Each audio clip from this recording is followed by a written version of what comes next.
Imagine this: a fungus that takes over your body, makes you climb, bite, and die. Sounds like sci-fi, right? It's not.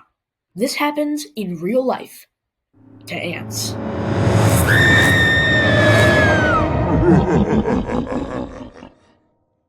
Meet Ophiocordyceps unilateralis, also known as the zombie ant fungus. First, it infects the carpenter ant via airborne spores, grows inside it, and then puppeteers it up a plant stem. Once it's at the perfect height and humidity, it forces the ant to bite down on a leaf or twig, locking it in place. Then the fungus brutally kills it, bursts out of the back of its head, and rains airborne spores onto the forest floor to infect more ants and start the cycle again. Nature doesn't mess around. Okay, so that's fine, but how does it actually control the ant? Well, scientists think that it doesn't invade the brain directly. Instead, it grows throughout the body, releasing chemicals and hormones that mess with the ant's nervous system and muscle control. It's not brainwashing exactly, it's more like remote control paralysis, turning the ant into a vehicle for the fungus's final mission. Creepy? Yes, but also kind of cool. So, could something like this happen to us humans? The short answer is no, but it's not totally impossible. Here's why. Fungi are incredibly specialized. The zombie ant fungus evolved specifically to infect that one species of ant only.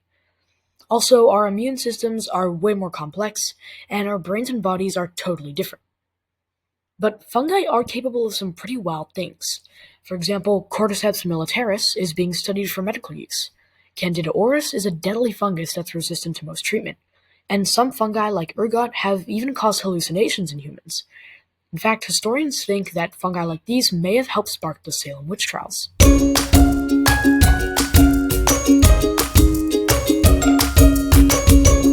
Yay! So, could a fungus evolve to control humans?